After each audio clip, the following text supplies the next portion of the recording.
കർത്താവായ യേശു ക്രിസ്തുവിൻ്റെ വിലയേറിയ നാമത്തിൽ എൻ്റെ സ്നേഹവന്ദനം എൻ്റെയും എൻ്റെ കുടുംബത്തിൻ്റെയും ഞങ്ങളിപ്പോൾ ആരാധിച്ചു വരുന്ന മാരിയറ്റ ബൈബിൾ ചാപ്പലിൻ്റെയും വന്ദനങ്ങൾ അറിയിക്കുന്നു. സഹോദരൻ ടിമി ആഡംസ് പറഞ്ഞതുപോലെ ഞങ്ങൾ 8 മക്കളാണെങ്കിലും ഞാൻ മാത്രമേ തൃശ്ശൂർ ജനിച്ചിട്ടുള്ളൂ. എൻ്റെ മാതാപിതാക്കന്മാർക്ക് അന്ന് എൻ്റെ പിതാവ് കോഴിക്കോടായിരുന്നു ജോലി ചെയ്തുകൊണ്ടിരുന്നത്. എന്നാൽ ഇളയമയ്ക്കും ഇവിടെ ഒരു ഭവനമുണ്ടായിരുന്നു, നെല്ലിക്കുന്ന് കുറയിൽ. അവിടെയാണ് ഞാൻ ജനിച്ചത്. അതുകൊണ്ട് ഈ സഭയോട് എനിക്ക് വളരെ കടപ്പാടുണ്ട്. എന്നാൽ എൻ്റെ പിതാവ് 1964 മരിച്ചതിന് ശേഷമാണ് ഞാൻ തൃശ്ശൂർ വന്ന് സെറ്റിൽ ചെയ്തത്. അപ്പോൾ ഞാൻ കോളേജ് വിദ്യാഭ്യാസം ആരംഭിച്ച സമയമായിരുന്നു. ഞാൻ 4 വർഷം കേരളവർമ്മ കോളേജിൽ എൻ്റെ വിദ്യാഭ്യാസം തുടർന്നു. ആ സമയത്താണ് ഞാൻ രക്ഷയുടെ അനുഭവത്തിലേക്കും ഇവിടെ ആനക്കുളത്തിലാണ് സ്നാനപ്പെട്ടത്. ഇവിടെ അന്നുണ്ടായിരുന്ന സഭ ആത്മീയമായി പ്രതിസന്ധികളിൽ കൂടെ കടന്നു പോകുന്നൊരു സമയമായിരുന്നു. അതുകൊണ്ട് ആത്മീയമായി വളർച്ച അന്ന് വലിയ കാര്യമായിട്ട് ഉണ്ടായിരുന്നില്ല. എന്നാൽ അന്ന് ഉണ്ടായിരുന്ന പിതാക്കന്മാരും സഹോദരന്മാരുടെയൊക്കെയും വചന ശുശ്രൂഷകൾ പലതും ആഴമായിട്ട് എൻ്റെ ഹൃദയത്തിൽ പതിഞ്ഞിട്ടുണ്ട്. അത് ഞാൻ ചിലപ്പോഴൊക്കെ ഓർക്കും. വാണിയമ്പാറ തോമസ് സഹോദരൻ, നിങ്ങളിൽ പഴയ തലമുറക്കാരൊക്കെ പലരും അറിയാമായിരിക്കും. സഹോദരൻ വളരെ പാവപ്പെട്ട സഹോദരനാണ്. എന്നാൽ താൻ വചനം ശുശ്രൂഷിച്ചാൽ അത് വലിയ ആഴത്തിലേക്ക് ചെല്ലുന്ന ആശയങ്ങളാണ് താൻ പറയുന്നത്. ഒരു പ്രാവശ്യം താൻ പറഞ്ഞത് തലയെ മുറുകെ പിടിക്കാഞ്ഞാൽ എന്നുള്ള വിഷയത്തെ കുറിച്ചാണ്. അത് ഞാൻ ഇപ്പോഴും ഓർക്കുന്നു. കൊലോസ്യ ലേഖനത്തിൽ നിന്ന് നാം ദൈവമക്കളായിരിക്കും നാം ക്രിസ്തു എന്ന തലയെ എങ്ങനെ മുറുകെ പിടിക്കണം എന്നുള്ള വാക്യത്തെ അടിസ്ഥാനമാക്കി താൻ ചെയ്ത ഒരു പ്രസംഗമായിരുന്നു. അതുപോലെ പ്രിയ പി വി ആന്റണി സഹോദരൻ പ്രാവശ്യം ചെയ്ത ഒരു ശുശ്രൂഷ, ബാല്യത്തിൽ മുഖം ചുമക്കുന്നത് ഒരു പുരുഷന് നല്ലത്. അതൊക്കെ വളരെ ആഴമായ എൻ്റെ ഹൃദയത്തിൽ പതിഞ്ഞിരിക്കുന്ന വേദാംശങ്ങളാണ്. വേറൊരു സഹോദരൻ നീതിമാൻ അടിസ്ഥാനങ്ങൾ ഇളകിപ്പോയാൽ നീതിമാൻ എന്ത് ചെയ്യും എന്ന് പറഞ്ഞ ഒരു ശുശ്രൂഷ ഞാൻ ഓർക്കുന്നു. അങ്ങനെ കർത്താവിന്റെ ദാസന്മാർ പലരും ഇവിടെ നിന്ന് ശുശ്രൂഷിച്ചതൊക്കെ എൻ്റെ ജീവിതത്തിൽ വചനം യാക്കോബിന്റെ ലേഖനത്തിൽ വായിക്കുന്ന പോലെ ഉൾക്കൊള്ളുവാനായിട്ട് ഇടയായിട്ടുണ്ട്.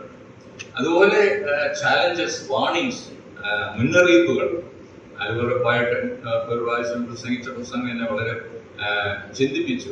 താൻ പറഞ്ഞത് പിതാവ് കണ്ടിട്ടില്ലാത്ത തൈകളൊക്കെയും പേരോടെ പറഞ്ഞു പോകുന്നുള്ള വാക്യത്തിന്റെ അടിസ്ഥാനത്തിലാണ്. അതുകൊണ്ട് ദൈവത്തിന്റെ വചനം ജീവനും ചൈതന്യമുള്ളതാണ്. ഇരുവായ തലമുള്ള ഏത് വാളിനേക്കാളും മൂർച്ചയുള്ളതാണ്. അത് ആഴമായിട്ട് നമ്മുടെ ഹൃദയത്തിൽ അത് ക്രിയ ചെയ്യുവാനായിട്ട് ദൈവത്തിന്റെ പരിശുദ്ധാത്മാവ് ഉപയോഗിക്കുന്ന ഏറ്റവും വലിയ ഒരു റിസോഴ്സ് ദൈവത്തിന്റെ വചനമാണ്. ദൈവമക്കൾക്ക് നൽകിയിരിക്കുന്ന 4 പ്രധാന റിസോഴ്സസിൽ പ്രധാനമായതാണ് ദൈവവചനം. ദൈവവചനം നമുക്കറിയാം, അത് തിരുവെഴുത്തുകൾ ദൈവശ്വാസീയമാണ്. ദൈവത്തിന്റെ ഇൻസ്പയർഡ് വേർഡ് ഓഫ് ഗോഡ്. അതുപോലെ തന്നെ ദൈവത്തിന്റെ വചനം നമ്മുടെ കൈകളിൽ തന്നിരിക്കുകയാണ്, നമ്മുടെ സ്വന്തം ഭാഷയിൽ. ഞങ്ങളിപ്പോൾ അമേരിക്കയിലായിരിക്കുന്നത് കൊണ്ട് ഇംഗ്ലീഷ് ഭാഷയിലാണ് സാധാരണ അവിടുത്തെ ഞങ്ങളുടെ സഭയിലുള്ള വചന ശുശ്രൂഷ. എന്നാൽ മാതൃഭാഷയെ പോലെ നമ്മുടെ ഹൃദയത്തിൽ സന്തോഷിപ്പിക്കുവാനും ചിന്തിപ്പിക്കുവാനും കഴിയുന്ന വേറെ ഭാഷ ഉണ്ടെന്ന് എനിക്ക് തോന്നുന്നില്ല. അനേക വർഷങ്ങളായിട്ട് കുവൈറ്റിലും അമേരിക്കയിലും ബാംഗ്ലൂരിലും ഒക്കെ ആയിരുന്ന സമയങ്ങളിൽ ഇംഗ്ലീഷ് ഭാഷ ഉപയോഗിച്ചിരുന്നത് കൊണ്ട്, എന്നാൽ ഞാൻ വീട്ടിൽ പാട്ട് പാടുമ്പോഴും വചനം വായിക്കുമ്പോഴൊക്കെയും ആ മലയാളത്തിലുള്ള ആ സ്വാതന്ത്ര്യവും ആശയങ്ങൾ ആസ്വദിക്കുവാനുള്ള കഴിവും നമ്മുടെ സ്വന്തം ഭാഷയിൽ മാത്രമേ നമുക്ക് ലഭിക്കുകയുള്ളൂ. 2015 ഞങ്ങൾ അമേരിക്കയിൽ പോയത്. ഞാൻ 2017 ഡ്രൈവ് ചെയ്യാൻ ആരംഭിച്ചപ്പോൾ അവിടെ ലെയിൻ ഡിസിപ്ലിൻ വളരെ സ്ട്രിക്റ്റ് ആണ്. ഓരോ ലൈനിൽ നിന്ന് മറ്റേ ലൈനിലേക്ക് പോകുമ്പോൾ നമ്മൾ വളരെ ശ്രദ്ധിക്കണം, അപകടങ്ങളുണ്ടാകും. ഞാൻ അവിടെ ഡ്രൈവ് ചെയ്യാൻ ആരംഭിച്ച സമയമാണ്. അപ്പോൾ റെഡ് സിഗ്നലിൽ നിർത്തിയിരിക്കുകയാണ്. ആ റെഡ് സിഗ്നലിൽ നിന്ന് ഗ്രീൻ സിഗ്നൽ ആയപ്പോൾ ഞാൻ മനസ്സിലാക്കി ഞാൻ നിൽക്കുന്ന ലൈനിലല്ല എനിക്ക് പോകേണ്ടത്, അടുത്ത ലൈനിലേക്കാണ് പോകേണ്ടത്. അപ്പോൾ ഞാൻ പതുക്കെ നോക്കി, അവിടെ വണ്ടികളൊന്നും വരുന്നില്ലായിരുന്നു. പതുക്കെ ഞാൻ വലത്തോട്ട് ആ ലൈനിലോട്ട് മാറിയപ്പോൾ പെട്ടെന്ന് പുറകിൽ ഒരു കാർ വന്ന് എന്നെ തട്ടി. ഞാൻ വളരെ പതുക്കെയായിരുന്നുകൊണ്ട് എന്റെ കാറിന് കാര്യമായ പ്രയാസം ഉണ്ടായില്ല. എന്നാൽ ആ വന്ന കാറിൽ പ്രയാസം ഉണ്ടായി. ഉടനെ അവിടെ ഒരു 5 മിനിറ്റിനകം പോലീസ് വരും. പോലീസ് വന്ന് എൻ്റെ കുറ്റമാണെന്ന് പറഞ്ഞു എനിക്ക് കേസ് ചാർജ് ചെയ്തു കോടതിയിൽ പോകേണ്ട ആവശ്യമുണ്ടായി. ഞാൻ കോടതിയിൽ പോയപ്പോൾ എൻ്റെ മകൻ എൻ്റെ കൂടെ വന്നിരുന്നു. അപ്പോൾ ജഡ്ജി കേസ് വിളിച്ചപ്പോൾ എന്നോട് ചോദ്യം ചോദിച്ചു. അപ്പം ഇംഗ്ലീഷിൽ അവരുടെ ആക്സെന്റിൽ ചോദിച്ചത് എനിക്ക് മനസ്സിലായി. അപ്പം ഞാൻ ജഡ്ജിയോട് പറഞ്ഞു, "Can you please repeat the question?" നീ ചോദിച്ച ചോദ്യം ഒന്ന് ആവർത്തിക്കാമോ എന്ന് ചോദിച്ചു. ഉടനെ അവർക്ക് എൻ്റെ ആക്സെന്റ് കേട്ടപ്പോൾ മനസ്സിലായി ഞാൻ ഇംഗ്ലീഷ് ഭാഷ സംസാരിക്കുന്ന ആളല്ല. അപ്പൊ എന്നോട് ചോദിച്ചു, "What is your first language?" നിന്റെ മാതൃഭാഷ എന്താണെന്ന് എന്നോട് ചോദിച്ചു. ഞാൻ പറഞ്ഞു, "മലയാളമാണ്." Okay, come on August 8 case നീട്ടി വെച്ചു. നിനക്കൊരു മലയാളം ഇന്റർപ്രറ്ററെ തരും, ഒരു ഭാഷാന്തരം ചെയ്ത ആള് നിനക്ക് ഉണ്ടാകും സഹായത്തിന് എന്നോട് പറഞ്ഞു. അങ്ങനെ August 8 ഞങ്ങൾ കേസിൽ പോയി കോടതിയിൽ ചെന്നു. അപ്പോൾ അവിടുത്തെ നിയമം എന്താണെന്ന് വെച്ചാല് നമ്മളെ കേസ് ചാർജ് ചെയ്തിരിക്കുന്ന പോലീസ് ഉദ്യോഗസ്ഥൻ അവിടെ കേസിന് വരണം കോർട്ടിൽ. അദ്ദേഹമാണ് സാക്ഷി പറയേണ്ടത്. അപ്പൊ ആദ്യത്തെ ദിവസം അദ്ദേഹം ഉണ്ടായിരുന്നു, ഒരു കറുത്ത തടിച്ച നല്ലൊരു പോലീസുകാരനായിരുന്നു. വളരെ ഹെൽപ്ഫുൾ ആണ് പോലീസുകാരൻ. എന്നാൽ August 8 കേസ് ചാർജ് ചെയ്ത സമയത്ത് അദ്ദേഹം വന്നിട്ടില്ല, ഈ പോലീസ് ഉദ്യോഗസ്ഥൻ വന്നിട്ടില്ല. അപ്പം ഈ മലയാളത്തിൽ ഭാഷാന്തരം ചെയ്യാൻ വന്ന ആ മലയാളി എന്നോട് പറഞ്ഞു, "നീ ആ ഫൈൻ അടച്ചു പോകുന്നതാണ് നിനക്ക് നല്ലത്." അപ്പൊ എന്റെ മകൻ പറഞ്ഞു, "വേണ്ട, ഞങ്ങൾ കേസ് വാദിക്കാൻ വന്നതാണ്." അങ്ങനെ കേസ് വിളിച്ചപ്പോൾ ഈ പോലീസ് ഉദ്യോഗസ്ഥൻ അവിടെ സ്ഥലത്തില്ലാതിരുന്നുകൊണ്ട് കേസ് ഡിസ്മിസ് ചെയ്തു. അതാണ് അവിടുത്തെ നിയമം. പോലീസുകാരൻ വന്നിട്ടില്ലെങ്കിൽ കേസ് ഡിസ്മിസ്ഡ് ആണ്. അതുകൊണ്ട് എന്റെ മലയാള ഭാഷ കൊണ്ട് ഞാൻ അന്ന് കേസിന് കാശ് കൊടുക്കാതെ രക്ഷപ്പെട്ടു.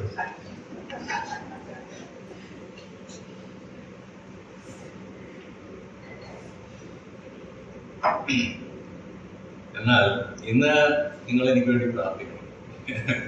എൻ്റെ മലയാള ഭാഷയിലുള്ള എനിക്ക് വലിയ ആഗ്രഹമാണ് മലയാളത്തിൽ സംസാരിക്കാൻ. എന്നാൽ ചിലപ്പോൾ വാക്കുകൾ കിട്ടിയില്ലെങ്കിൽ സഹോദരൻ എന്നെ സഹായിക്കും. നമുക്ക് പ്രവൃത്തികളുടെ പുസ്തകം 13-ാം അധ്യായത്തിൽ നിന്ന് ചില വാക്യങ്ങൾ വായിക്കാം.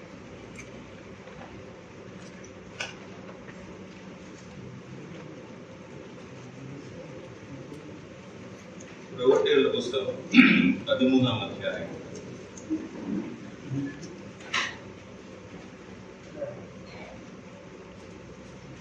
അതിന്റെ 17 മുതലുള്ള വാക്യങ്ങൾ നമ്മൾ വായിച്ചാൽ പൗലോസ് പ്രസംഗിക്കുന്ന ആദ്യത്തെ പ്രസംഗമാണ്.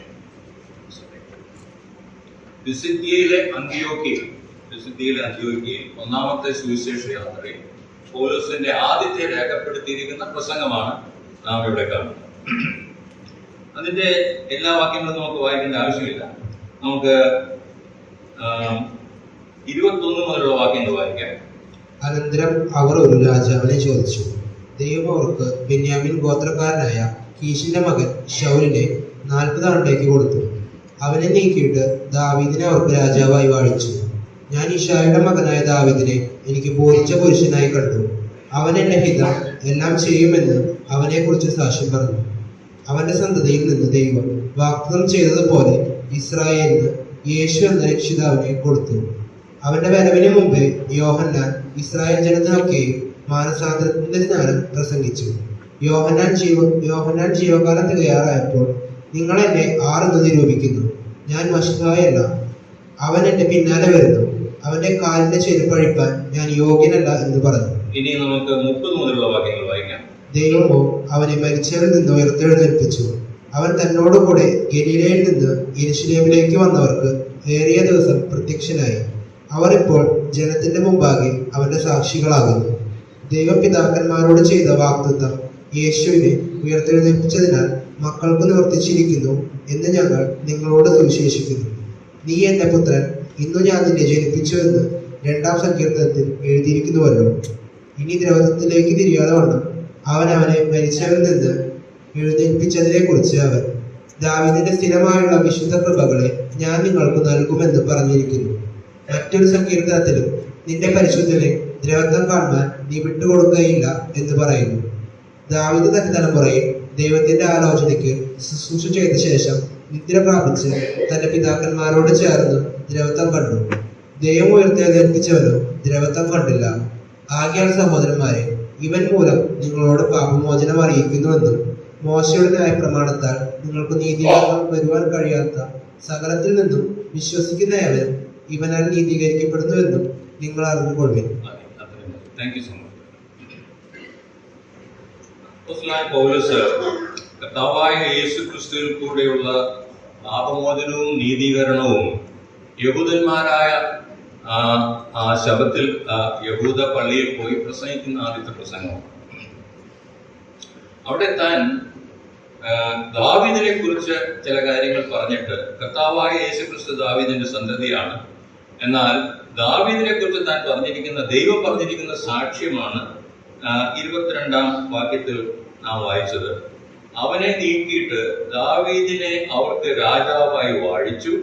ഞാൻ യിശ്ശായിയുടെ മകനായ ദാവീദിനെ എനിക്ക് ബോധിച്ച പുരുഷനായി കണ്ടു.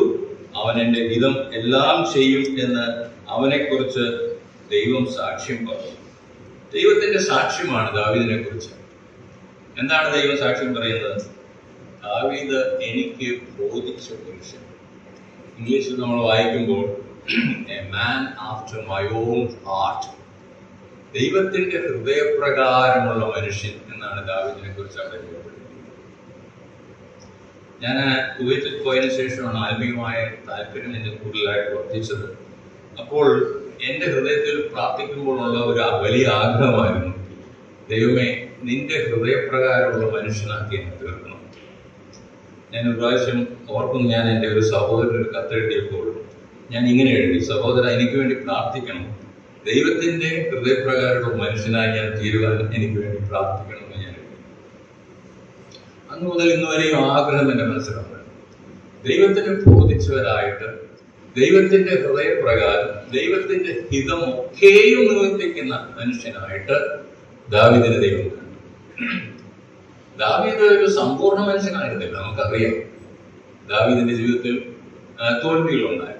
എന്നാൽ ദൈവത്തിന്റെ ഹൃദയത്തുടിപ്പുകൾ മനസ്സിലാക്കി ദൈവത്തിന് ശുശ്രൂഷ ചെയ്ത മനുഷ്യനായിട്ടാണ് നാം ദാവീദിനെ വായിക്കുന്നത്. അതാണ് നമ്മൾ താഴെയുള്ള വാക്യത്തിൽ 33-ാം വാക്യത്തിൽ 36-ാം വാക്യത്തിൽ നാം വായിച്ചത്.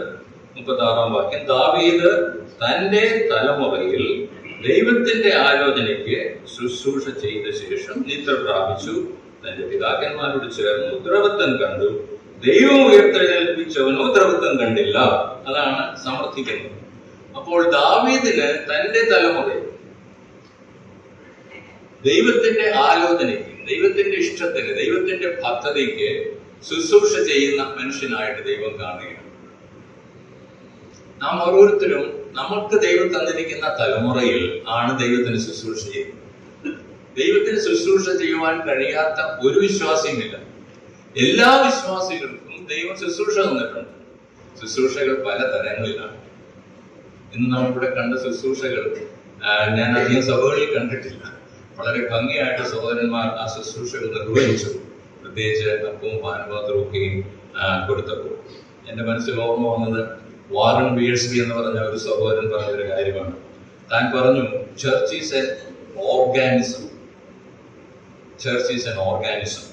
But if the organism is not organized, it will die.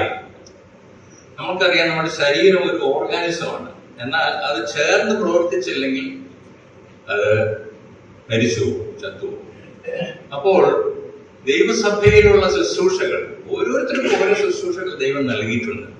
എല്ലാവരും വചനം ശുശ്രൂഷിക്കണമെന്ന് ദൈവം ആഗ്രഹിക്കുന്നില്ല. എന്നാൽ നമുക്ക് ലഭിച്ചിരിക്കുന്ന ശുശ്രൂഷ അത് നമ്മുടെ തലമുറയിൽ മാത്രമേ നമുക്ക് ചെയ്യുവാനായിട്ട് സാധിക്കുകയുള്ളൂ. ഞാനിപ്പോൾ ഇവിടെ നിൽക്കുന്നത് എൻ്റെ രണ്ടാമത്തെ തലമുറയാണ്. പിതാക്കന്മാരൊക്കെയും കടന്നുപോയി. അതിനുശേഷം ഞാൻ പൗലോസിനെ ഓർക്കുന്നു, ഗോഡ്ലിയുടെ പിതാവിനെ ഓർക്കുന്നു. അതിനുശേഷം ഗോഡ്ലി ഇവിടെ നിന്ന് എഴുത്തുകൾ വായിക്കുന്നതും പ്രാർത്ഥനയ്ക്കുള്ള കാര്യങ്ങൾ പറയുന്നതും ഞാൻ ഓർക്കുന്നു വ്യക്തമായിട്ട്. ഇപ്പോൾ അത് റോളന്റ് ചെയ്ത് കണ്ടപ്പോൾ എനിക്ക് വലിയ സന്തോഷമുണ്ടായി. പിതാക്കന്മാർക്ക് പകരം മക്കൾ ഇരിക്കും എന്നുള്ള വാക്യം വളരെ അന്വർത്ഥമാണ്. നമ്മുടെ ഓരോ തലമുറയിലും ദൈവത്തിന്റെ ആലോചന നമുക്ക് മനസ്സിലാക്കി ശുശ്രൂഷ ചെയ്യാൻ സാധിച്ചാൽ അത് വലിയൊരു അനുഗ്രഹമാണ് സഭയ്ക്ക്. അപ്പം തലമുറകളിൽ നിന്ന് തലമുറകളിലേക്ക് ആ ശുശ്രൂഷ കൈമാറുന്നത് ഒരു റിലേ റേസ് പോലെയാണ്. നമ്മളെല്ലാവരും സ്പോർട്സ് കാണുന്നവരാണ്, ആസ്വദിക്കുന്നവരാണ്. എനിക്ക് ഏറ്റവും ഇഷ്ടമുള്ള ഒരു ഭാഗമാണ് 4x400 റിലേ റേസ്. 400 മീറ്റർ 4 പേര് വീതം ഓടി തീർക്കുന്ന ഒരു ഓട്ടം നിങ്ങൾ പലരും കണ്ടിട്ടില്ല. അതിൽ ഏറ്റവും പ്രധാനമായിരിക്കുന്ന ഭാഗം ഏതാണെന്നറിയാമോ? ആ ബാറ്റോൺ, ആ ചെറിയ വടി കൈമാറുന്നതാണ്. അതിന് അധികം സ്ഥലമില്ല. ഈ 400 മീറ്ററിൽ 10 മീറ്ററേ ഉള്ളൂ ഒരു സോൺ. ആ സോണിലാണ് ഇത് കൈമാറുന്നത്. അപ്പോൾ ഓടി വരുന്ന ആൾ ഈ 10 മീറ്ററിനകത്ത് അടുത്ത ആൾക്ക് ഇത് കൈമാറണം. അത് താഴെ പോയാലും അല്ലെങ്കിൽ അതിനു മുമ്പോ അതിന് പിമ്പോ ആ വരകൾക്ക് ശേഷമോ കൊടുത്താലും ഡിസ്ക്വാളിഫൈഡ് ആണ്. അപ്പോൾ ഈ ഓട്ടക്കളത്തിൽ നമ്മള് ഈ സഭ ജീവിതത്തിലും പരിപാലനത്തിലും സഭയുടെ നേതൃത്വത്തിലും വളരെ അനുഗ്രഹിക്കപ്പെട്ട ഒരു ശുശ്രൂഷയാണ് ഈ അടുത്ത തലമുറയ്ക്ക് നമ്മൾ ഈ ബാറ്റൺ കൈമാറുക. ഞാൻ രാജാക്കന്മാരുടെ പുസ്തകം വായിച്ചപ്പോൾ പിതാവായ രാജാവിന്റെ സമയത്ത് സിംഹാസനത്തിൽ ഇരുത്തിയ വേറെ രാജാവ് വേറെയില്ല, ദാവീദ് മാത്രമേ ഉള്ളൂ. ദാവീദ് തന്റെ മകനെ സിംഹാസനം ഇരുത്തി കഴിഞ്ഞാണ് താൻ മരിക്കുന്നത്. അത് വലിയൊരു അനുഗ്രഹമാണ്. സഭാ ജീവിതത്തിലും നേതൃത്വത്തിലും നാം അനുകരിക്കേണ്ട ഒരു വലിയ മാതൃകയാണ് ദാവീദ് നമ്മെ പഠിപ്പിക്കുന്നത്. നമ്മുടെ തലമുറയിൽ ദൈവത്തിന്റെ ആലോചന മനസ്സിലാക്കി ശുശ്രൂഷിക്കുക, അടുത്ത തലമുറയ്ക്ക് അത് കൈമാറുക. ഞാൻ ആദ്യമായിട്ട് ഇംഗ്ലണ്ടിൽ എൻ്റെ കമ്പനിയിൽ ജോയിൻ ചെയ്ത് കുവൈറ്റിൽ നിന്ന് ട്രെയിനിങ്ങിന് പോയപ്പോൾ എനിക്ക് വലിയ ആഗ്രഹമായിരുന്നു പ്ലിമത്തിൽ പോയി നമ്മുടെ സഭകളൊക്കെ ഒന്ന് കാണണം. അപ്പോൾ ബ്രിസ്റ്റളിൽ ജോർജ് മുള്ളറിന്റെ മുള്ളർ ഹോംസ് ഓർഫനേജിനെ കുറിച്ച് നമ്മളെല്ലാവരും കേട്ടിട്ടുണ്ട്. അപ്പോൾ 4 നിലയുള്ള 2 കെട്ടിടങ്ങളാണ്. 1000 കുട്ടികൾ അന്നത്തെ ഓർഫനേജിൽ ഉണ്ടായിരുന്നെന്ന് പറയുന്നത്. ഞാൻ വളരെ അതിശയിച്ചു. അവിടെ 2 മുറികളിൽ 2 മ്യൂസിയം വെച്ചിട്ടുണ്ട്. അന്നത്തെ കുട്ടികളുടെ യൂണിഫോം, പെൺകുട്ടികളുടെയും ആൺകുട്ടികളുടെയും. എന്നാൽ ഇന്ന് അതൊരു പോളിടെക്നിക് ആയിട്ട് കൺവേർട്ട് ചെയ്തിരിക്കുകയാണ് ആ കെട്ടിടങ്ങൾ. ചെറിയ 2-3 വീടുകളിൽ മുള്ളർ ഹോംസ് 2 പേരൻസിന്റെ കീഴിൽ 5 കുട്ടികൾ വീതം ഇപ്പോൾ അവിടെ ഉണ്ട്. എന്നാൽ ജോർജ് മുള്ളർ പ്രസംഗിച്ച ബ്രിസ്റ്റൽ ബെഥെസ്ദ ഹാൾ മനോഹരമാണ്. ആ പുൾപിറ്റിൽ ഞാൻ കയറി ഒരു പടമൊക്കെ എടുത്തു. എന്നാൽ അതിനുശേഷം പ്ലിമത്തിലേക്ക് പോകാൻ ആഗ്രഹിച്ചപ്പോൾ സഹോദരന്മാർ പറഞ്ഞു അവിടെ ഒന്നുമില്ല, അവിടെ സഭാ സാക്ഷ്യം പോലും ഇല്ല. നമ്മുടെ പ്ലിമത്ത് ബ്രദറൻ എന്ന് പറയുന്ന പ്ലിമത്തിൽ ഒരു സാക്ഷ്യമില്ല. എന്താണ് കാര്യം?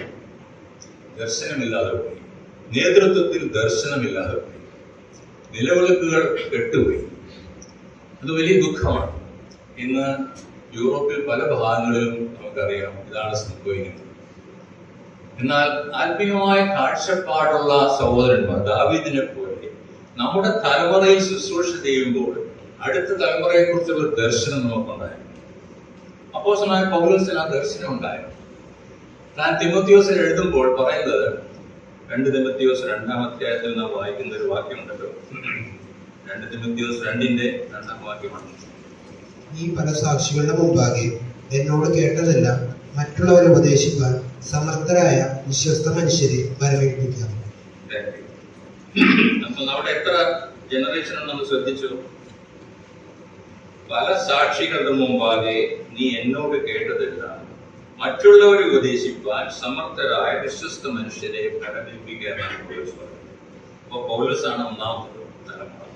അടുത്തത് തിമോത്തിയോസാണ്. അതിനുശേഷം വിശ്വസ്തരായ മനുഷ്യരെ പരിമേൽപ്പിക്കണം, 3-ാമത്തെ തലമുറ. അത് മറ്റുള്ളവരെ ഈ വിശ്വസ്ത മനുഷ്യർ പരിമേൽപ്പിക്കണം.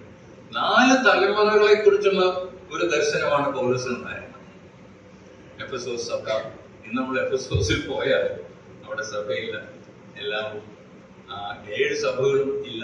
അവിടുത്തെ ചില സ്ഥലങ്ങളിലൊക്കെ ചില കാഴ്ച ബംഗ്ലാവുകൾ പോലെ മ്യൂസിയം പോലെ ഉണ്ടെന്നുള്ളതല്ലാതെ സഭകളൊക്കെ പോയി. അത് ടർക്കി ഇപ്പോൾ മുസ്ലിം രാജ്യമായി മാറിയിരിക്കുകയാണ് നമുക്കറിയാം. അപ്പോൾ എൻ്റെ ഹൃദയത്തിൽ വന്ന ചിന്ത, ദൈവത്തിന്റെ ഹൃദയപ്രകാരമുള്ള മനുഷ്യരെ ദൈവം വാർത്തെടുക്കുമ്പോൾ ആണ് ദൈവസഭ വളരുന്നത്. പി ജി കുര്യാച്ചൻ പണ്ട് പറയുമായിരുന്നു, നമ്മുടെ ബ്രദർ പ്രസ്ഥാനം വളരെ നല്ലത്, മറ്റെല്ലാ ഡിനോമിനേഷനേക്കാളും ഏറ്റവും മെച്ചമായതാണ് നമ്മുടെ ബ്രദർ പ്രസ്ഥാനം. അത് വേദപുസ്തകത്തിന് അനുസരണമാണ്, പുതിയ നിയമ അനുസരണമായിട്ടുള്ള സഭയാണ് നമ്മുടെ. എന്നാൽ ഒരു പ്രശ്നമുണ്ട്. എന്താണ് പ്രശ്നം? ആത്മീയന്മാരായ സഹോദരന്മാരുണ്ടെങ്കിൽ നമ്മുടെ സഭകൾ വളരുകയും ജഡീകന്മാരായ സഹോദരന്മാർ കടന്നു വരുമ്പോൾ സഭയ്ക്ക് അത് വലിയ വ്യത്യാസം എന്ന് താൻ പറഞ്ഞ നമ്മുടെ സഭകളിലൊക്കെയും ആത്മീയ ദർശനമുള്ള പിതാക്കന്മാരെ ദൈവം നമുക്ക് നൽകി. ഈ സഭയെക്കുറിച്ച് ഓർക്കുമ്പോൾ വലിയ സന്തോഷമാണ്. വളരുന്ന ഒരു സഭ. ഞങ്ങളുടെ ബെഥസ്ദ സഭ ബാംഗ്ലൂരിലാണെങ്കിലും ഒരു 400 പേരുണ്ട്. യുവാക്കന്മാരെ പ്രോത്സാഹിപ്പിക്കുന്നതിൽ വളരെ ഉത്സാഹം സഭാ നേതൃത്വത്തിനുണ്ട്. ഞങ്ങൾ എൽഡേഴ്സ് ഉണ്ടായിരുന്ന ബെഥസ്ദയിൽ. അത് ഞങ്ങൾ എപ്പോഴും പ്രാർത്ഥിക്കുമ്പോൾ കാണുന്ന ഒരു വിഷയമാണ്, അടുത്ത തലമുറയ്ക്ക് നമ്മളിത് കൈമാറണം. അപ്പോൾ ഓവർസൈറ്റിൽ തന്നെ എൽഡേഴ്സിന്റെ മീറ്റിംഗ് കൂടുമ്പോൾ ഞങ്ങൾ പ്രാർത്ഥിക്കും. ഞങ്ങൾ സഹോദരന്മാരെ ഓർത്ത് പ്രാർത്ഥിക്കും. കൃപാവരമുള്ള സഹോദരന്മാരെ ക്ഷണിക്കും. 2 യുവാക്കൻ സഹോദരന്മാരെ വീതം ഞങ്ങളെ ക്ഷണിച്ച് അവരെ ട്രെയിൻ ചെയ്ത് അവരിലേക്ക് കൈമാറ്റം ചെയ്യുന്ന ഒരു പ്രകൃതി ഉണ്ടായിരുന്നു. അത് വളരെ അനുഗ്രഹമായിരുന്നു. അതുകൂടാതെ മറ്റ് യുവാക്കന്മാരായ സഹോദരന്മാരെ ഭവനം സന്ദർശിച്ച് അവരെ ട്രെയിൻ ചെയ്ത് സഭയുടെ നേതൃത്വത്തിലേക്ക് കൊണ്ടുവരുവാനായിട്ട് സഹോദരന്മാർക്ക് ഒരു ദർശനം ഉണ്ടായിരുന്നു. ആ ദർശനത്തെ കുറിച്ചാണ് എനിക്ക് നിങ്ങളോട് പങ്കുവയ്ക്കാനുള്ളത്. എങ്ങനെയാണ് ഒരു ദൈവത്തിന്റെ ഹൃദയപ്രകാരമുള്ള മനുഷ്യരെ നമ്മൾ വാർത്തെടുക്കുന്നത്? ദൈവത്തിന്റെ ഹൃദയപ്രകാരമുള്ള മനുഷ്യൻ, ഇവിടെ ബൈബിൾ സ്റ്റഡി ദൈവഭക്തിയെ കുറിച്ചാണ് ഞാൻ കേട്ടത്. വളരെ പ്രാധാന്യമുള്ള ഒന്നാണ് ദൈവഭക്തി, ദൈവഭയം. ഇന്നത്തെ തലമുറയ്ക്ക് വന്നിരിക്കുന്ന ഒരു വലിയ പ്രയാസം, സാമ്പത്തികമായി മെറ്റീരിയലായി നമുക്ക് അനുഗ്രഹങ്ങൾ ഉണ്ടായപ്പോൾ ദൈവഭക്തി വളരെ കുറഞ്ഞു, ദൈവഭയം വളരെ കുറഞ്ഞു.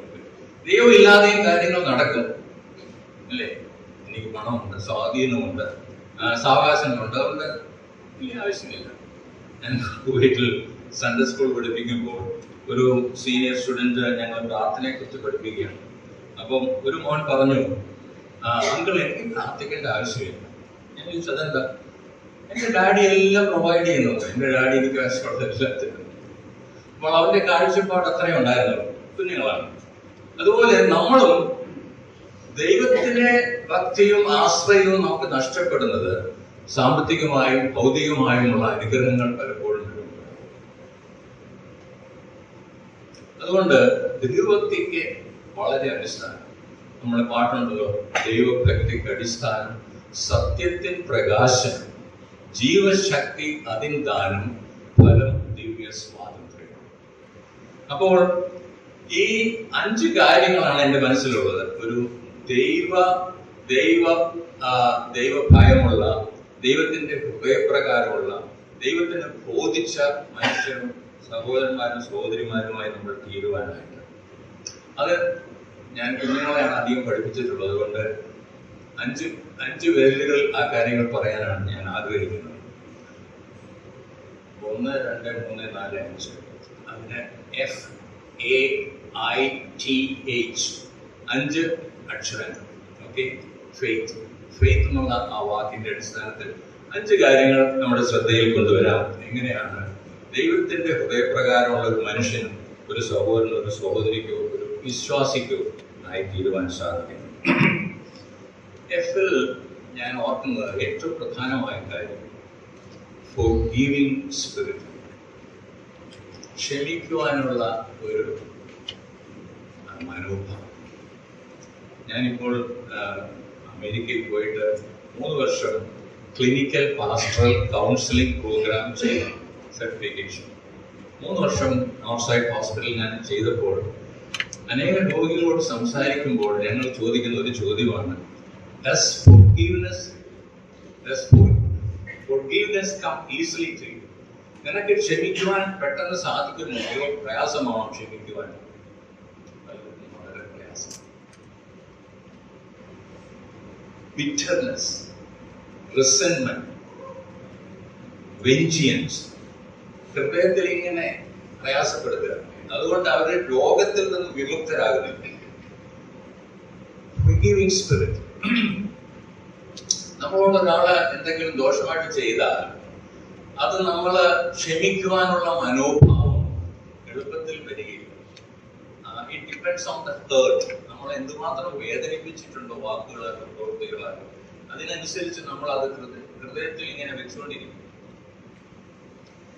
ഞാൻ ഈ കൗൺസിലിംഗ് പ്രോഗ്രാം ചെയ്തപ്പോൾ എന്റെ അഡ്വാൻസ് പ്രോഗ്രാം ഒരു ടൈറ്റിൽ ഉണ്ടായിരുന്നു, breaking free from the past. നിന്റെ പഴയ കാലത്തിൽ നിന്നുള്ള വിമോചനം എന്നുള്ള വിഷയമായിരുന്നു അത്. അപ്പോൾ നമ്മുടെ ചിന്തകളിൽ ആരെങ്കിലും നമ്മളെ ഹേർട്ട് ചെയ്തിട്ടുണ്ടെങ്കിൽ അത് എഴുതി വെക്കണം ഒരു പേപ്പറിൽ. ആ എഴുതി വെച്ചിരിക്കുന്ന കാര്യങ്ങൾ നമ്മൾ അങ്ങനെ ആരെങ്കിലും പേരുകൾ അല്ലെങ്കിൽ സംഭവങ്ങൾ എഴുതി വെച്ചിട്ട് പിന്നെ ഒരു ചുമന്ന മഷിയുള്ള ഒരു മാർക്കർ തരും. അതുകൊണ്ട് അതിന്റെ നേരെ വെട്ടി അതിന്റെ അടിയിൽ എഴുതണം forgiven എന്നെഴുതിയതിനു ശേഷം ആ കടലാസ് കഷ്ണമായി ചിന്തി കുപ്പയിടണം. അപ്പോൾ നമ്മൾ ഒരു വിഷ്വലായിട്ട് ഒരു കാര്യം ചെയ്യുകയാണ്. നമ്മളോട് പ്രയാസമുണ്ടാക്കിയ ആൾ, പ്രയാസമുണ്ടാക്കിയ സംഭവം നമ്മൾ മനസ്സിൽ ക്ഷമിച്ച് മറക്കുക. അങ്ങനെയുള്ള ചെറിയ കാര്യങ്ങൾ നമുക്ക് ചെയ്യുന്നത് നമുക്ക് ഹെൽപ്ഫുൾ ആണ്. Forgiving spirit. അത് കർത്താവിനോട് പത്രോസ് ചോദിച്ചു, സഹോദരനോട് എത്ര പ്രാവശ്യം ക്ഷമിക്കണം? 7 പ്രാവശ്യം. 7 പ്രാവശ്യം വളരെ കൂടുതലാണെന്നാണ് പത്രോസ് വിചാരിച്ചത്. കർത്താവ് എന്താ മറുപടി പറഞ്ഞത്? 70 പ്രാവശ്യം ഒരു ദിവസം പറ്റുമോ? കൊണ്ട് സാധിക്കും. അതിനാണ് ദൈവത്തിന്റെ ഹൃദയം നമുക്ക് ആവശ്യമായിരിക്കുന്നത്. നമുക്ക് സാധിക്കാത്ത കാര്യം ചെയ്യുവാനാണ് ദൈവത്തിന്റെ ഹൃദയം നമുക്ക് വേണ്ടത്.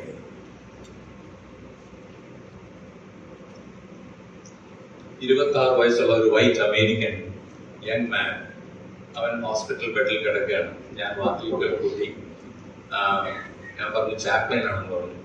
നോ, വരണ്ട. പിറ്റേ ദിവസം രാവിലെ ഞാൻ പോയി കൊട്ടി. നോ. 3-ാമത്തെ ദിവസം അത് തന്നെ. 4-ാമത്തെ ദിവസം അവനോട് വരാൻ പറഞ്ഞു.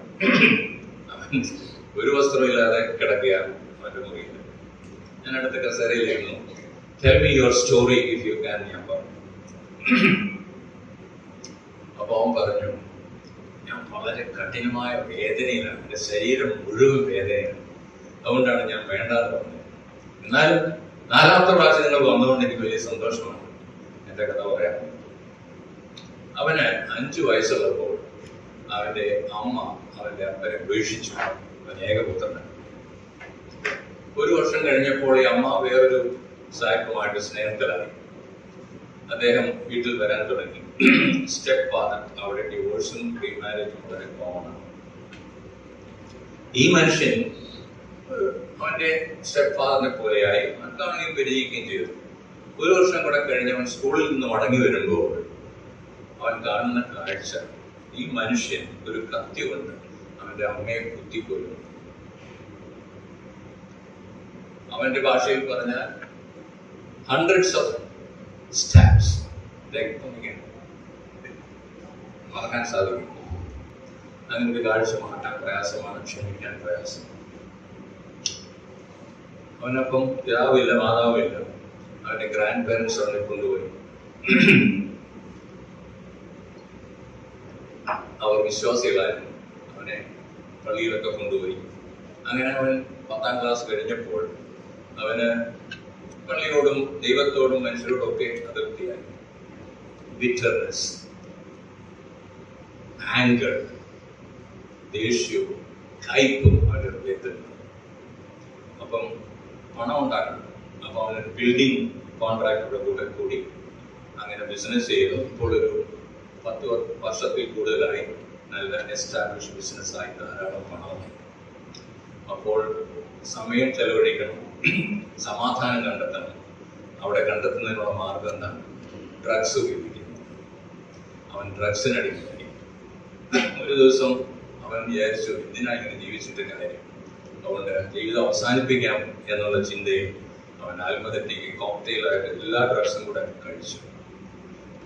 അവൻ്റെ ഒരു സ്നേഹിതൻ അവനെ കൊണ്ട് ആശുപത്രിയിലാക്കി. അങ്ങനെ അവൻ ആശുപത്രിയിൽ എത്തിയിരിക്കുക. അപ്പോഴാണ് ഞാൻ അവനെ കണ്ടു. ഞാൻ അവനോട് പറഞ്ഞു, എൻ്റെ കയ്യിലൊരു ചെറിയ കിഡിയൻസ് ഇൻവെസ്റ്റ്മെന്റ് ഉണ്ട്. ഞങ്ങൾക്ക് അവിടെ സ്വാതന്ത്ര്യം കുറവാണ് ചാപ്ലൈൻസിന്. എന്നാൽ അവരുടെ വിശ്വാസം എന്താണെന്നനുസരിച്ച് അതനുസരിച്ച് നിങ്ങൾ അവരോട് കൗൺസിൽ ചെയ്യണം. അപ്പൊ ഞാൻ അവനോട് പറഞ്ഞു, ഞാൻ ഈ പുസ്തകത്തിൽ ചില വാക്യങ്ങൾ വായിക്കട്ടെ എന്ന് ചോദിച്ചു. അപ്പൊ അവന് ബൈബിളിനെ കുറിച്ച് അറിയാം, യേശുക്രിസ്തുവിന്റെ പേരൊക്കെ കേട്ടിട്ടുണ്ട്, എന്നാൽ കാര്യങ്ങളൊന്നും അറിയില്ല. അങ്ങനെ ഞങ്ങൾ കുറച്ച് ആഴ്ചകളായി യോഹന്നാന്റെ സുവിശേഷം വായിക്കാൻ തുടങ്ങി. വായിച്ച് ചില ആഴ്ചകൾ കഴിഞ്ഞപ്പോൾ 8-ാം അധ്യായത്തിലെത്തി. 8-ാം അധ്യായത്തിലെത്തിയപ്പോൾ അവിടെ ഉണ്ടായിരുന്ന വാക്യങ്ങൾ അവൻ ശ്രദ്ധിച്ചു കേട്ടു. അവിടെ പറഞ്ഞിരിക്കുന്നത്, if you know the truth will set you free. സത്യം അറിഞ്ഞാൽ സത്യം നിന്നെ സ്വതന്ത്രനാണ്. അടുത്ത താഴെയുള്ള വാക്യം വായിച്ചു, if the son sets you free, പുത്രൻ നിന്നെ സ്വാതന്ത്ര്യമാക്കിയാൽ നീ സാക്ഷാൽ സ്വതന്ത്രനാണ്. അവൻ ആ പുസ്തകം എൻ്റെ കയ്യിൽ നിന്ന് വായിച്ചിട്ട് I want to read that. അവനത് വായിക്കണം. അപ്പം അത് വായിച്ചിട്ട് അവൻ പറഞ്ഞു, can I keep this book? എനിക്ക് ഈ പുസ്തകം വായിക്കാൻ താല്പര്യമുണ്ട്, എൻ്റെ കയ്യിൽ പറ്റിയിട്ട് എന്ന് ചോദിച്ചു. ഞാൻ പറഞ്ഞു, ഞാനത് നഴ്സിനോട് ചോദിച്ചിട്ട് പറയാം. ഞാൻ നഴ്സിംഗ് കൗണ്ടറിൽ പോയി നഴ്സിനോട് ചോദിച്ചു, ഞാൻ ഈ പുസ്തകം കൊടുക്കട്ടെ? അപ്പോൾ അവർ പറഞ്ഞു, പാടില്ല. കാരണം സൂയിസൈഡൽ ടെൻഡൻസി ഉള്ളവർ ഈ പുസ്തകം മടക്കി വായിച്ചിട്ട് അവർ വിഴുങ്ങി ആത്മഹത്യ ചെയ്യാൻ ശ്രമിക്കും. അതുകൊണ്ട് എനിക്ക് കൊടുക്കാൻ പറ്റില്ല. എന്നാൽ ഞങ്ങൾ ആ വായന തുടർന്നു. അവന്റെ ഹൃദയത്തെ ജീവിതത്തിൽ പരിശുദ്ധാത്മാവ് പ്രവർത്തിച്ച് മാനസാന്തരം ഉണ്ടായി. വളരെ സന്തോഷത്തോടുകൂടി അവന്റെ നഴ്സുമാർ പറഞ്ഞു, അവന് വലിയ മാറ്റമുണ്ട്, ഇനി പുസ്തകം കൊടുക്കാൻ പറ്റും. അങ്ങനെയുള്ള അനുഭവങ്ങൾ ദൈവത്തിന്റെ ആത്മാവ് ചെയ്യുന്ന കാര്യങ്ങൾ. അപ്പം ഈ അൺഫോർഗിവിംഗ് സ്പിരിറ്റ്, ബിറ്റർനെസ്, നമ്മുടെ ഹൃദയപ്രകാരമുള്ള മനുഷ്യനായി ജീവിക്കുവാൻ വിശ്വാസികൾക്ക് തടസ്സം ഉണ്ടാക്കുന്ന ഒരു വലിയ കാര്യം. അതുകൊണ്ട് നമുക്ക് ദൈവത്തിന്റെ കൃപ വളരെ ആവശ്യമുണ്ട് ക്ഷമിക്കുവാനായിട്ട്. അപ്പം ഫോർഗീവ്നെസ് എന്നുള്ള വാക്ക് നിങ്ങൾ ഓർക്കുക, അത് വളരെ ഇമ്പോർട്ടൻ്റ് ആണ്. അതുപോലെ തന്നെ ഫ്രീഡം, സ്വാതന്ത്ര്യം. ക്രിസ്തുവിലുള്ള സ്വാതന്ത്ര്യം നമുക്ക് വേറെ എവിടെയും ലഭിക്കുകയും ഡ്രഗ്സിലോ മരുന്നിലോ ആന്റി ഡിപ്രസൻസിലോ കൂട്ടുകാരിലോ ഒന്നും ലഭിക്കാത്ത സ്വാതന്ത്ര്യമാണ് യേശു ക്രിസ്തു. അത് യേശു ക്രിസ്തുവിന് മാത്രമേ ചെയ്യാൻ സാധിക്കൂ. അതുകൊണ്ട് ദൈവത്തിന്റെ ഹൃദയപ്രകാരമുള്ള ഒരു മനുഷ്യനായിട്ട് നമുക്ക് ജീവിക്കണമെങ്കിൽ നമുക്ക് ഈ ഫോർഗീവിംഗ് സ്പിരിറ്റും ഫ്രീഡവും വളരെ ആവശ്യമാണ്. അതാണ് ഒന്നാമത്തെ കാര്യം. രണ്ടാമത്തെ എ എന്നുള്ള വാക്കിൽ ഞാൻ നിങ്ങളെ ഓർപ്പിക്കാൻ ആഗ്രഹിക്കുന്നത് അനോയിന്റിങ്. ദാവീദിനെ കുറിച്ച് നമ്മൾ വായിക്കുന്നത്, ദാവീദ് ശൗൽ അവനെ പിന്തുടർന്ന് എന്തുമാത്രം ഉപദ്രവിച്ചു നിങ്ങൾ ഓർക്കുന്നുണ്ട്. 2 പ്രാവശ്യം ദാവീദിന് ശൗലിനെ കൊല്ലാമായിരുന്നു. അത്ര അടുത്തിട്ട് വന്നാണ്. അവൻ അങ്കിയുടെ കഷ്ണം മുറിച്ചെടുത്തു. 2ാമത്തെ പ്രാവശ്യം അവന്റെ കുന്തവും അവന്റെ പാനപാത്രം എടുത്തുകൊണ്ട് പോകും. എന്നാൽ അവന്റെ അകമ്പടി നായകൻ പറഞ്ഞു, ഒറ്റ കുത്തിന് ഞാൻ ശൗലിനെ കൊല്ലാന്ന് പറഞ്ഞു. ദാവീദ് എന്താ പറഞ്ഞേ? ദൈവത്തിന്റെ അഭിഷക്തനെ ഞാനിടയാകും. നമുക്ക് ലഭിച്ചിരിക്കുന്ന ഈ അഭിഷേകം, അനോയിന്റിംഗ് ഓഫ് ദ സ്പിരിറ്റ്, അത് വളരെ വളരെ വിലയുള്ളതാണ്. പറയുന്ന പോലെയുള്ള അഭിഷേകമാണ്. നമ്മുടെ ദൈവത്തിന്റെ ആത്മാവ് നമ്മളിൽ ജീവിക്കുമ്പോൾ നമുക്ക് ലഭിക്കുന്ന ആ ഹോൾനെസ്, ആ അഭിഷേകം, അത് നമ്മൾ അനുഭവിക്കുമ്പോൾ നമുക്ക് ദൈവത്തിന്റെ ഹൃദയപ്രകാരമുള്ള മനുഷ്യരായിട്ട് ജീവിക്കാനായിട്ട് സാധിക്കും.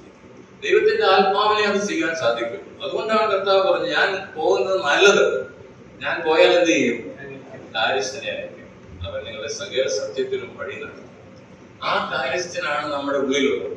അപ്പൊ ദൈവത്തിന്റെ വചനം നമ്മുടെ കൈകളിലും ദൈവത്തിന്റെ ആത്മാവ് നമ്മുടെ ഉള്ളത്തിലും, 2 വലിയ റിസോഴ്സസ് ആണ് കർത്താവ് നമുക്ക് നൽകിയിരിക്കുന്നത്, അല്ലെ? വലിയ റിസോഴ്സാണ്. ആ അനോയിന്റിംഗ് നമുക്ക് ഒരിക്കലും മറക്കാനായിട്ട് സാധിക്കില്ല. ശമൂവേല്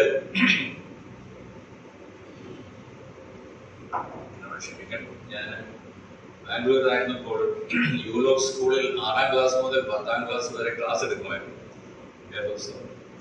അപ്പോൾ എൻ്റെ ലറിങ്സിൽ ഒരു ക്രാക്ക്. അപ്പൊ ENT ഡോക്ടർ പറഞ്ഞു നിർത്തണം ഈ പരിപാടി.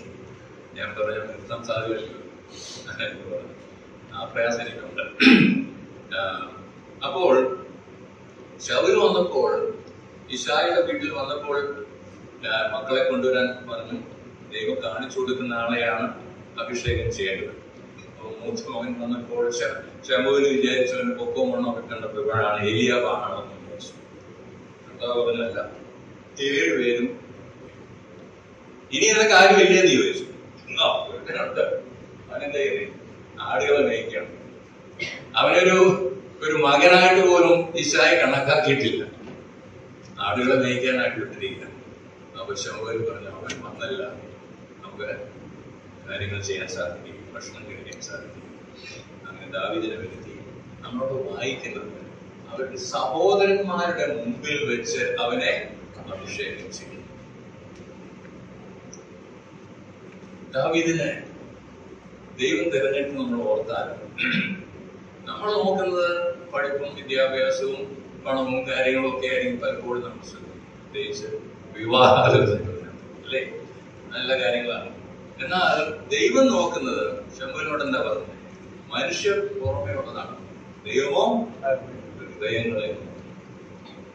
ദൈവത്തിന്റെ ഹൃദയപ്രകാരമുള്ള മനുഷ്യരായിട്ട് നമുക്ക് ജീവിക്കണമെങ്കിൽ ദൈവത്തിന്റെ അഭിഷേകം, ആത്മാവിന്റെ അഭിഷേകം നമുക്ക് വളരെ അത്യന്താപേക്ഷിതം. അതുപോലെ ആ അഭിഷേകം പോലെ തന്നെ, അനോയിന്റിംഗ് പോലെ തന്നെ ആവശ്യമായിരിക്കുന്ന മറ്റൊരു കാര്യമാണ് നമ്മുടെ ആറ്റിറ്റ്യൂഡ്. ഇംഗ്ലീഷിൽ നല്ലൊരു വാക്കാണ്, എന്നാൽ മലയാളത്തിൽ മനോഭാവം എന്ന് പറയുന്നത്. ഫിലിപ്പി ലേഖനത്തിൽ നമ്മൾ വായിക്കുന്നത് let this attitude be in you which was also in Christ Jesus. ക്രിസ്തുയേശുവിലുള്ള അതേ മനോഭാവം നിങ്ങളിലും ഉണ്ടായിരിക്കട്ടെ എന്ന് പറഞ്ഞാണ് താഴെയുള്ള വാക്യം.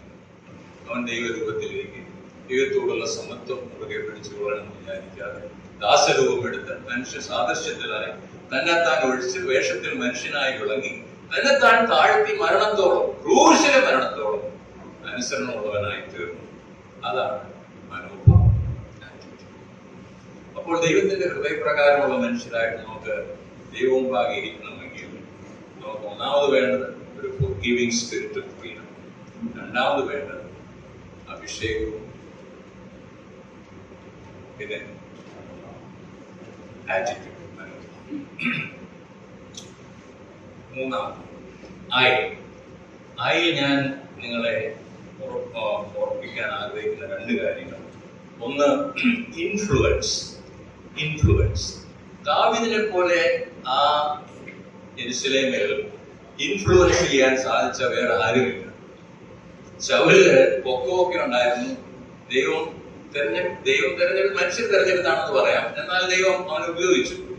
എന്നാൽ 17-ാം അധ്യായത്തിൽ നമ്മൾ വരുമ്പോൾ ഗോലിയാത്തിനോടുള്ള ബന്ധത്തിൽ ശൗൽ പരുങ്ങിപ്പോയി. ശൗലിന് നേരിടാൻ സാധിച്ചില്ല, ധൈര്യമുണ്ടായി. എത്ര ദിവസമാണ് ഈ മല്ലനായ ഗോലിയാത്ത് അവരെ വെല്ലുവിളിച്ച് നോക്കുന്നുണ്ടോ?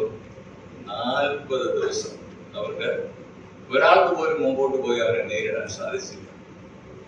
അപ്പോഴാണ് വരുന്നത് ദാവീദ്. സഹോദരന്മാരുടെ കാര്യങ്ങൾ അന്വേഷിക്കാനായിട്ട് അവൻ അയച്ചതാണ്. അവനിത് കണ്ടപ്പോൾ അവൻ ചോദിക്കുകയാണ്, ഈ അഗ്രചർമ്മിയായ മനുഷ്യൻ നമ്മുടെ ജീവനുള്ള ദൈവത്തെ നിന്ദിപ്പാൻ ആരാണ് എന്ന് ചോദിച്ചാണ് ദാവീദ് അവിടെ മുമ്പോട്ട് വരുന്നത്. ദാവീദ് ശൗൽ 1000-ത്തെ കൊന്നു, ദാവീദോ 10,000-ത്തെ കൊന്നു എന്നാണ് നമ്മൾ പറയുന്നത്. ദാവീദ് ഒരു കരുണയും കല്ലും കൊണ്ട് ആ മലനായ ഗോലിയാത്തിനെ സംഹരിച്ചതിന് ശേഷം അവൻ പോയി അവന്റെ വാളെടുത്ത് അവന്റെ തലവെട്ടി. എന്ത് ചെയ്തു? ആ തല കുറച്ച് കളഞ്ഞില്ല. ദാവീദിന്റെ ടെന്റിൽ പോയാൽ ഒരു ചുമരിൽ ഒരു സിംഹത്തിന്റെ തലയുണ്ട്, ഈ ചുമരിൽ ഒരു കരടിയുടെ തലയുണ്ട്, ഇവിടെ ഗോലിയാത്തിന്റെ തലയുണ്ട്. ഓർമ്മകളാണ്. ഒരിക്കലൊരു സിംഹം, ഒരിക്കലൊരു കരടി നാട്ടിൻകൂട്ടത്തിൽ വന്ന് പിടിച്ചപ്പോൾ ഞാൻ അവരെ അടിച്ചു കൊന്നു. ഈ മലനും അതുപോലെ ആകുന്നതാണ് ദാവീദ്. ദാവീദ് അത് തന്നെ ചെയ്തു. ദാവീദിന്റെ ആ ധൈര്യവും അതിനുശേഷം ഉണ്ടായ ഇൻഫ്ലുവൻസ് അവരെല്ലാവർക്കും ബോധിച്ചു. ഏറ്റവും കൂടുതൽ ഇൻഫ്ലുവൻസ് ചെയ്ത് ആരെന്നറിയാമോ? അന്നത്തെ ആ യുദ്ധത്തിൽ ഗോലിയാത്തിന് വന്നതിന് ശേഷം ഏറ്റവും അധികം ഇൻഫ്ലുവൻസ് ചെയ്തത് ശൗലിന്റെ മകനായ യോനാഥാൻ. യോനാഥാൻ തന്റെ മേലങ്കിയും വാളും ഒക്കെ അഴിച്ച് ദാവീദിന്റെ കാലത്ത് വെച്ചു തന്റെ ജീവൻ പണയപ്പെടുത്തി. എന്റെ അപ്പൻ ചെയ്യേണ്ട കാര്യം ചെയ്താണ്. നേതൃത്വത്തിൽ മാത്രമല്ല, നമ്മുടെ ഓരോരുത്തരുടെയും വ്യക്തിപരമായ ജീവിതത്തിൽ നമുക്കൊരു ഇൻഫ്ലുവൻഷ്യൽ ഒരു സ്ഫിയർ നമ്മളെ ആക്കിയിരിക്കുന്ന സ്ഥാനം. നമുക്ക് ഓരോരുത്തർക്കും മറ്റുള്ളവരെ സ്വാധീനിക്കുവാനായിട്ട് സാധിക്കും. വലിയ പ്രസംഗങ്ങളൊന്നും ആവശ്യമില്ല. സ്റ്റാൻലി ജോൺസ് ഒരിക്കൽ പറഞ്ഞു, by all means share the gospel, if necessary use words. മനസ്സിലായി? By all means share the gospel, if necessary use words. നമ്മുടെ ജീവിതം തന്നെ ഒരു സുവിശേഷമാണ്, ഒരു മെസ്സേജാണ്. നമ്മുടെ വാക്കുകളല്ല നമ്മളെ കാണുന്നവർ, നമ്മുടെ ഇടപെടലുകൾ. Very very important. How is your influence on others? ദാവീദിന്റെ സ്വാധീനത വലുതായി. രണ്ടാമത് ഒരു വാക്കുകൂടെ നമുക്ക് ഓർക്കേണ്ടത് ഇന്റഗ്രിറ്റി. I എന്നുള്ള വാക്കിൽ ഇന്റഗ്രിറ്റി എന്ന് പറഞ്ഞാൽ എന്താണ്? ഹൃദയത്തിന്റെ പരമാർത്ഥ അല്ലേ? 78-ാം സങ്കീർത്തനമാണ് എന്റെ ഓർമ്മ. അതിന്റെ അവസാനത്തിൽ ദാവീദ് പറയുന്നത്, He led the people with integrity of heart and skillfulness of hand. കൈപിടുക്കോടെയും ഹൃദയ പരമാർത്ഥതയോടും കൂടെ താൻ ആടുകളെ വിളിച്ചു. ദൈവത്തിന്റെ ഹൃദയപ്രകാരമുള്ള മനുഷ്യർക്ക് വളരെ ആവശ്യമായിരിക്കുന്ന ഒരു കാര്യമാണ് ഹൃദയത്തിന്റെ പരമാർത്ഥത. നഥാനിയേലിനെ കുറിച്ച് കർത്താവ് പറഞ്ഞത്, നീ അത്തി കീഴെ ഇരിക്കുമ്പോൾ ഞാൻ നിന്നെ കണ്ടു. എന്നാൽ പിന്നെ അവൾ പറഞ്ഞൊരു കാര്യം, ഇതുപോലെ മാൻ വിതൗട്ട് ഗൈഡ്, മലയാളത്തിൽ എങ്ങനെയാണ്? കപടവൃത്തി ഇല്ലാത്തൊരു മനുഷ്യൻ എന്നാണ് നഥാനിയേലിനെ കുറിച്ച് കർത്താവ് സാക്ഷ്യം. ഇന്റഗ്രിറ്റി ഓഫ് ഹാർട്ട് വളരെ വളരെ ആവശ്യമായിരിക്കുന്ന ഒരു കാര്യം. നമ്മൾ ഇന്ന് ജീവിക്കുന്ന ഒരു കാലയളവ് പ്രത്യേകിച്ച് not cutting corners and scheming and living a hypocritical life. Integrity. അതിന്റെ സമയം കടന്നുപോയി. അപ്പോൾ നമ്മൾ ചിന്തിച്ച FAI അടുത്തത് T-യിലെ ഞാൻ പറഞ്ഞ് ആഗ്രഹിക്കുന്നു. ദാവീദിന് എപ്പോഴും ഉണ്ടായിരുന്ന ഹൃദയം thankful heart, very very thankful. തന്റെ സങ്കീർത്തനങ്ങൾ വായിച്ചാൽ മനമേ യഹോവയെ വാഴ്ത്തുക, അവന്റെ ഉപകാരങ്ങളൊന്നും മറക്കരുത്. എണ്ണി തന്റെ ഉപകാരങ്ങൾ ഓർത്ത് ദൈവസന്നിധിയിൽ ഇരിക്കുന്ന ഒരു ദാവീദ് നമുക്ക് കാണാം. ഇന്ന് നമുക്കുള്ള സങ്കീർത്തന പുസ്തകത്തിൽ ഏറ്റവും കൂടുതൽ എഴുതിയിരിക്കുന്ന ദാവീദാണ് അല്ലേ? തന്റെ ഹൃദയം നിറഞ്ഞ നന്ദികളാണ്, താങ്ക്ഫുൾ ഹാർട്ട്. തെസ്സലോനിക്കയിലെ അപ്പോസ്തലൻ പറയുന്നത്, എപ്പോഴും സന്തോഷിക്കുക, ഇടവിടാതെ പ്രാർത്ഥിക്കുക, എല്ലാറ്റിനും എവറിത്തിങ് ഗിവ് താങ്ക്സ്. ഇതല്ലോ നിങ്ങളെ കുറിച്ച് ക്രിസ്തുയേശുവിൽ ദൈവ ഇഷ്ടം. ദൈവത്തിന്റെ ഇഷ്ടം, ദൈവത്തിന്റെ ഹൃദയപ്രകാരമുള്ള മനുഷ്യരായിട്ട് നമ്മൾ തീരുന്നവർക്ക് ഒരു ഗ്രാറ്റിറ്റ്യൂഡ്, ഹാർട്ട് ഓഫ് ഗ്രാറ്റിറ്റ്യൂഡ്, നന്ദിയുള്ളൊരു ഹൃദയം താങ്ക്ഫുൾ. മാത്രമല്ല ദാവീദിനുണ്ടായിരുന്ന മറ്റൊരു ഗുണം, ഈ ട്രസ്റ്റ്, ദൈവത്തിൽ പൂർണ്ണമായിട്ട് ആശ്രയിക്കും. പ്രതിസന്ധികൾ വരുമ്പോൾ അഭ്യാതാരൻ ആ ഏഫോദിയോട്ട് കൊണ്ടുവന്ന് ഞാൻ ദൈവത്തോടൊന്ന് ആലോചന ചോദിക്കട്ടെ എന്നാ ദാവീദ്. തന്റെ സ്വന്തം വിവേകത്തിൽ ദാവീദ് ഒരിക്കലും മുങ്ങിയ സമയത്ത് താൻ തെറ്റിപ്പോയി. എന്നാൽ ദൈവത്തിൽ ആശ്രയിച്ചപ്പോഴൊക്കെയും എനിക്ക് അനുഗ്രഹം ഉണ്ടായി. അപ്പോൾ ആശ്രയവും നന്ദിയുള്ള ഹൃദയവും ഒരു ദൈവത്തിന്റെ ഹൃദയപ്രകാരമുള്ള മനുഷ്യനുണ്ടായിരിക്കണം. അവസാനത്തെ ലെറ്റർ എന്താണ്?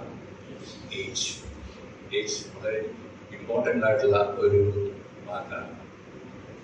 ഹ്യൂമിലിറ്റി, താഴ്മ. ദാവീദ് വളരെ താഴ്ന്നു. ഇത്രത്തോളം യഹോവയെ കൊണ്ടുവരുവാൻ ഞാൻ ആരും, എന്റെ പിതൃവനും എന്തുകൊണ്ടാണ് ദാവീദ് ചോദിക്കുന്നത്. ശൗല് മീക്കറിനെ കൊടുക്കാന്ന് പറഞ്ഞപ്പോൾ ദാവീദ് അവരോട് പറഞ്ഞത്, രാജാവിന്റെ മരുമോനായിരിക്കാൻ ഞാൻ ആരാണ്? അതാണ് താഴ്മ. താഴ്മ കൊണ്ട് നമുക്ക് ചിന്തിക്കുമ്പോൾ ആ താഴ്മ നഷ്ടപ്പെടുമെന്നാണ് പലരും പറയുന്നത്. അപ്പോൾ താഴ്മയുള്ള ഒരു ഹൃദയം നമുക്ക് വളരെ ആവശ്യമാണ്. അതുപോലെ തന്നെ ഏച്ചിൽ പ്രധാനമായിട്ടുള്ള ഒരു കാര്യമാണ് ഓണസ്റ്റി. വളരെ സത്യസന്ധരായിരിക്കും. അപ്പോൾ ദൈവത്തിന്റെ ഹൃദയപ്രകാരമുള്ള മനുഷ്യർക്കുള്ള 5 കാര്യങ്ങളാണ് നമ്മൾ ചിന്തിച്ചത്. നമുക്ക് ഒന്നാമതുണ്ടായിരിക്കേണ്ടത് forgiving spirit, രണ്ടാമതുണ്ടായിരിക്കേണ്ടത് anointing, മൂന്നാമത് integrity അല്ലെങ്കിൽ influence, നാലാമത് trust or thankful heart, അഞ്ചാമത്തത് humility and honesty. എന്നാൽ ഈ കൈപ്പത്തിയുണ്ട്, ഇതാണ് ഏറ്റവും ഇമ്പോർട്ടൻ്റ്. ഈ 5 വിരലുകളേക്കാൾ ഈ ദാവീദിനുണ്ടായിരുന്ന വലിയൊരു അനുഗ്രഹം ദൈവത്തെ ആരാധിക്കുന്ന മനുഷ്യൻ, മാനീയത്തോടിൽ ചെല്ലുവാൻ കാക്ഷിക്കുന്നവരുള്ള കാംക്ഷയായിരുന്നു ദൈവത്തോടുള്ള ദാവീദിന്റെ കാംക്ഷ. ദൈവത്തിനൊരു ആലയം പണിയെന്നുള്ള വലിയ ആഗ്രഹം ആദ്യമായിട്ടുണ്ടായ ദാവീദിനാണ്. ആ സംസർഗവും കൂട്ടായ്മയും ഉണ്ടായ ദാവീദിനാണ്. അതുകൊണ്ട് ദാവീദിന്റെ ജീവിതത്തിൽ നിന്ന് ദൈവത്തിന് ബോധിച്ച മനുഷ്യനായി ദൈവത്തിന്റെ ശുശ്രൂഷ തൻ്റെ തലമുറയിൽ ദൈവത്തിന്റെ ആലോചനയ്ക്ക് ശുശ്രൂഷ ചെയ്ത ദൈവത്തിന്റെ ഹൃദയപ്രകാരമുള്ള മനുഷ്യനായി ദാവീദ് ജീവിച്ച പോലെ നമുക്കും ജീവിക്കുവാൻ ദൈവം സഹായിക്കും. ഞാൻ നേരത്തെ പറഞ്ഞ പോലെ ദാവീദ് പെർഫെക്റ്റ് മനുഷ്യനായിരുന്നു. ദാവീദിന് ഫെയിലിയേഴ്സ് ഉണ്ട്, നമുക്കും ഫെയിലിയേഴ്സ് ഉണ്ടാകണം. എന്നാൽ നമുക്ക് റിപ്പന്റ് ചെയ്ത് മടങ്ങി വരുവാനായിട്ടുള്ള അവസരങ്ങളുണ്ട്. 32 51 സങ്കീർത്തനങ്ങൾ നിങ്ങൾ ഓർക്കുന്നുണ്ട്. ദാവീദ് പബ്ലിക്കായിട്ട് എഴുതി വെച്ചിരിക്കുകയാണ് തന്റെ തെറ്റുകളും കുറവുകളും, എന്നിട്ട് ദൈവത്തോട് മാപ്പ് ചോദിക്കുകയാണ്. അതാണ് ഒരു ദൈവവേദലിന്റെ ഒരു പ്രധാനമായ റിപ്പന്റന്റ് ആണ്. ഫെയിലിയേഴ്സ് ഉണ്ടാകാം, താഴ്ചകളുണ്ടാകാം, വീഴ്ചകളുണ്ടാകാം. എന്നാൽ ദൈവസന്നിധിയിൽ മടങ്ങി വന്ന് ദൈവത്തോട് ദൈവത്തിന്റെ ഹൃദയപ്രകാരമുള്ള മനുഷ്യനാക്കി എന്നെ എന്നും തീർക്കണമേ കർത്താവേ എന്ന് പ്രാർത്ഥിക്കാം. ഈ ചിന്തകൾ നമ്മുടെ ഓരോരുത്തരുടെ ജീവിതത്തിൽ, നമ്മുടെ വിശ്വാസ ജീവിതത്തിൽ FAITS എന്നുള്ള വാക്കുകൾ നിങ്ങൾ ഓർത്ത് ദൈവത്തിന്റെ നാമത്തിനായിട്ട് നിങ്ങൾ തന്നിരിക്കുന്ന ശുശ്രൂഷ നിങ്ങളുടെ തലമുറയിൽ ചെയ്യുവാൻ ദൈവം നിങ്ങളെ സഹായിക്കട്ടെ. കർത്താവിന്റെ നാമം